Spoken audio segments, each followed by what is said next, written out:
इससे आगे कुछ उसे सुनाई ही नहीं दिया। कांच का आवाज हाथ से छूट कर पाँव पर गिरा, लेकिन दर्दहीन हवा स्क्रीन पर इस दिल की तस्वीर एम्बुलेंस के साथ एक्सप्लोर की जा रही थी। वो खुद भी कांच के टुकड़ों पर गिर गई, लेकिन जो दर्द दिल रूपा था, उसके सामने ये जख्म कुछ भी नहीं थे। वो बना पलक झपकाए स्क्रीन देखती गई, जिसे पता भी न चला कब चेहरा आंसुओं से तर हो गया। इतने में कमरे का दरवाजा खुला और कोई अंदर दाखिल हुआ। फातिमा बेगम का तो दिल ही किसी ने मिट्टी में ले लिया। इसे इस बिखरी हालत में देखकर, वो तो अभी कुछ देर पहले ही आई थी और उससे कहीं ना पाकर कमरे ने देखा, लेकिन जो मंजर उनकी आंखों के सामने था वो इस पर यकीन ही नहीं कर पा रही थी। लेकिन जो ही उनकी समातों से न्यूज़ कास्टर के अल्फाज टकराए तो वो बेयकीनी की कैफियत में स्क्रीन तकने लगे कि ये कैसे हो सकता है, रूमान इसका कैसे छोड़ कर जा सकता है।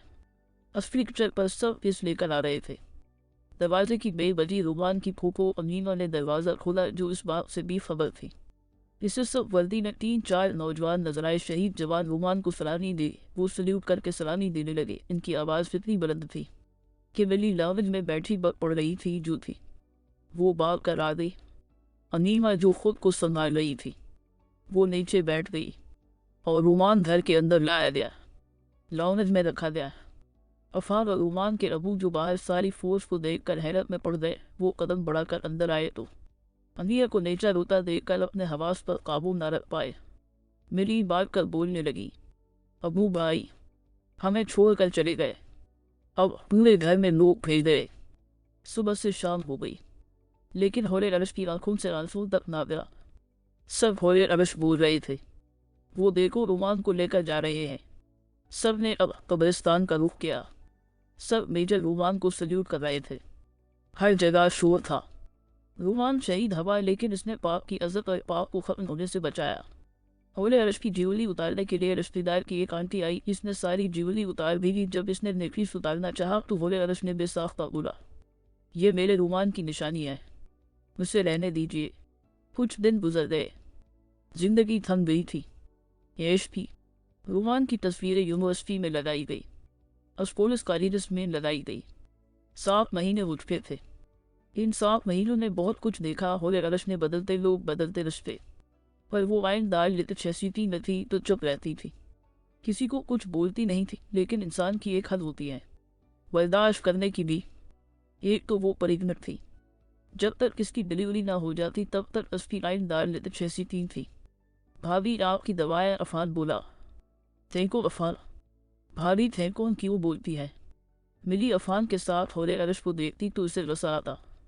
होले रश कपड़े रंगमौड़ी में रख कर बोल रही थी, अफान उमान हमेशा बोलता था, मिली की शादी ऐसे करके वैसे करेगी।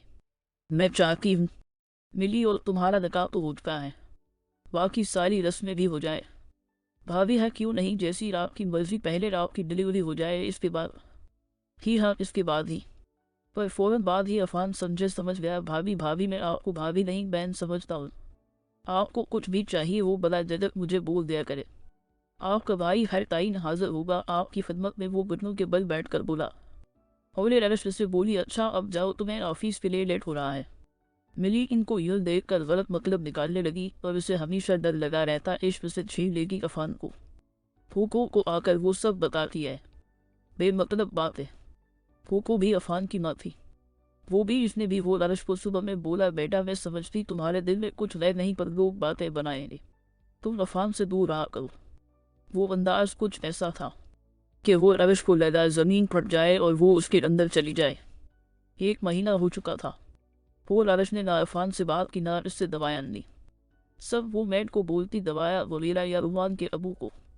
अफान सोच रहा था, ऐसा क्या हो गया कि एक दिन में भाभी इतनी बदल गई जो उसने मुझसे बात करना बंद कर दिया।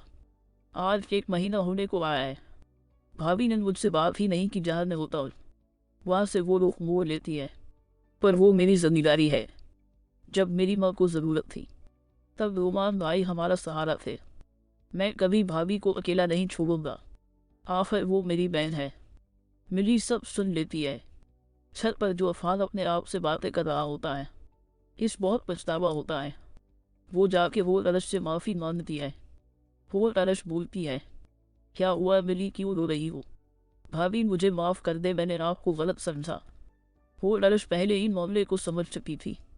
वो इसको गले लगाकर बोली, देखो मिली कोई बात नहीं, मैं तुमसे नाराज़ नहीं हूँ। तुम्हारा भाई तुमसे बहुत प्यार करता था और मैं भी तुमसे बहुत प्यार करती हूँ। जहाँ प्यार होता है वहाँ थोड़ा बहुत चलता है। हाँ भाभी, आप मेरी तो पसंद है। मैंने ही ये रिश्ता करवाया है। तुम्हें एक राज की बात बताओ। हाँ भाभी, अफान वहाँ सोचता है। आज भाई से पूछा था कि ऐसा क्या हुआ है जो वो ऐसा कर रही मेरे साथ। तुम्हारी भाई ने मुझे पहले ही प्रपोज किया था। अच्छा भाभी, अफान रूम का दरवाजा खटखटाता है। भाभी भाभी आ, सो तो नहीं गई? नहीं अफान, आ जाओ, मिली भी बैठी है।